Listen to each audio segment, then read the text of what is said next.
Today's class is focused on email marketing.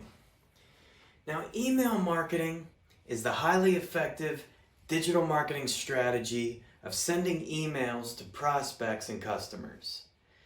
Common email-based marketing messages include email newsletters, promotional campaigns, event announcements. Email marketing typically has a significantly higher ROI than many other marketing channels, such as social media, targeted display, video. A recent study found that for every dollar spent, email has an average of $38 return on investment. Email marketing gives you a direct line to your audience, which is extremely valuable as part of your marketing campaign. Email marketing helps you connect to your audience to promote your brand and increase sales. You can do a lot of things with emails, like sell products, share news, improve your cart abandonment rate by sending emails to people who have items left in their cart, or just to tell a story. Email still works because you own the distribution. You have a direct line to your customers, as I said, to their inboxes, and email converts really well. McKinsey did a study and found that email converts 40 times more leads than Facebook and Twitter combined, and that a third of people that subscribe to a retailer's newsletter end up making a purchase. So let's get started. Building your email list. Now, I've segmented my notes here in two different areas.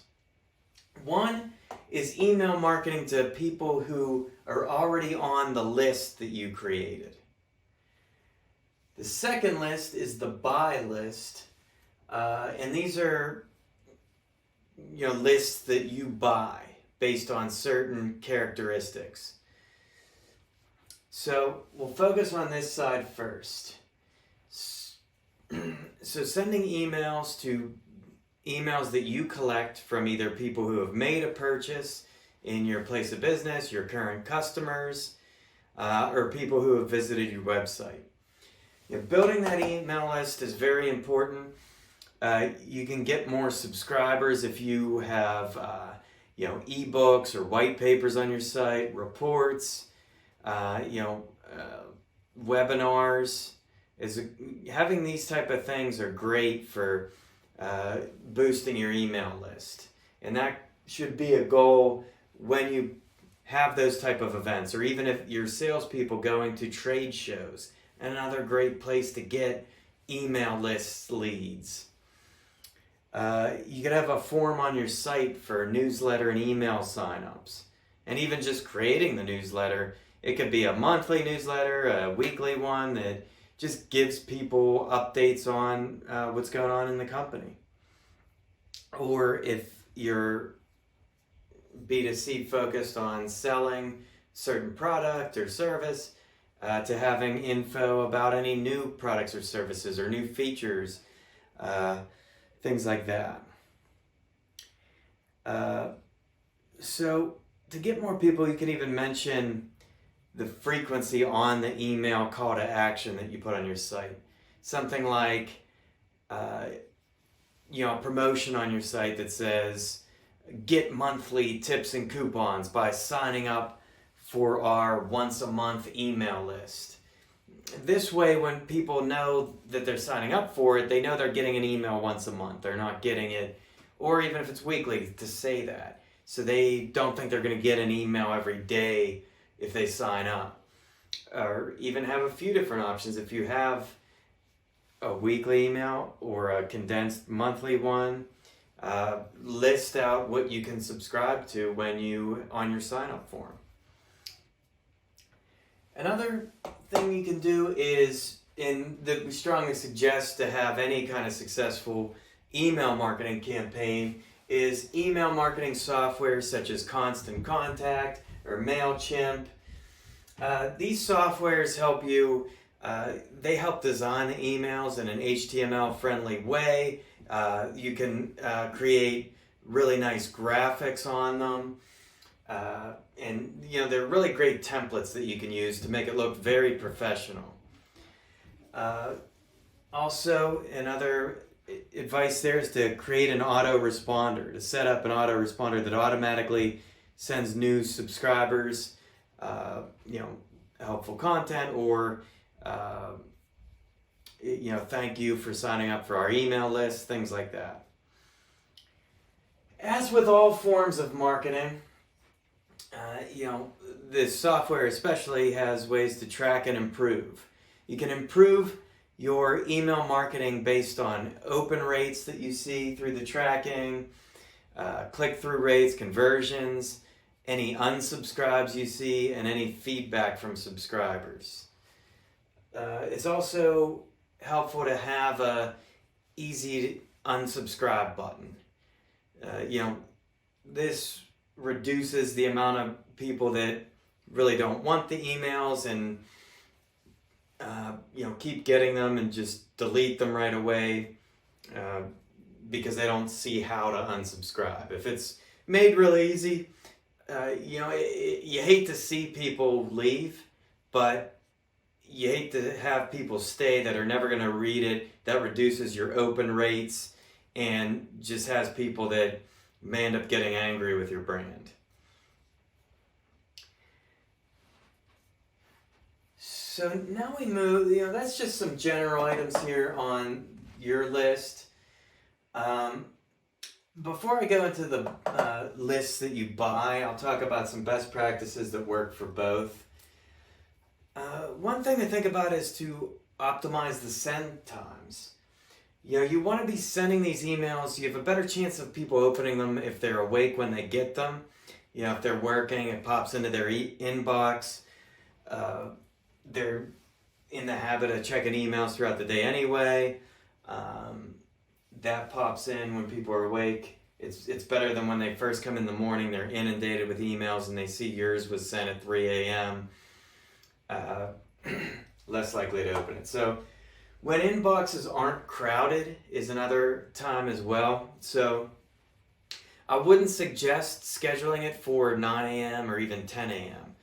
I'd say 10:30 or later, after people had a solid chance to clear out their inbox. And that helps to improve the open rates there. Speaking of which, test the times you send it. Maybe schedule your first one to go off at 11 a.m., the next one to go off at 1:30 after lunch. Maybe you'll see, even like if it's a weekly or monthly one, try it on, 1 week on a Wednesday, 1 week on a Tuesday. Test those type of things to see if maybe you get better open rates depending on the day and time you send it. Another best practice for email marketing, setting up your actual emails, is to have 80% of the email be value. Provide value for them, whether it's explaining your products, giving them tips on a certain area, things like that, and then 20% pitching your products and services. Maybe you're an SEO agency. You explain, some SEO tips that anybody can use in one of them. And then you say at the end, you pitch your agency and what sets you apart and have a form to sign up to work with the agency. So that's within, the body of the email. But some best practices too, you want to have a bold opening, you want to have an intriguing subject line. It's important to have valuable content, like I mentioned, 80% value, 20% pitching the products. You do want, in your pitch, you want to have a strong call to action. Even, beside the content that is providing that 80% value, maybe there's a big form on the right rail of that allows people to sign up for to get more information about your products and services or take the action you want them to take. You want to, in the body of the email, you want to give key benefits. If there's a good story behind the promo, if it's a, say a winter sale, a twice a year sale. This only comes, in June and December. Things like that, and then also conditions and limitations. That can actually be a very valuable selling tool that, you can only get, 3 of these products. You create that scarcity feel to it that, well, I have to get this now. If you have a limitation of, this is good through the end of February, then that creates that urgency to purchase. I mentioned about tracking and improving. I have an example report before, and I know it's tiny here. I'm just going to explain. I have it here as a reminder of just some of the things. You see the audience here, 27,000 emails were sent, views to that 3,348, the view rate, the number of clicks, the click-through rate.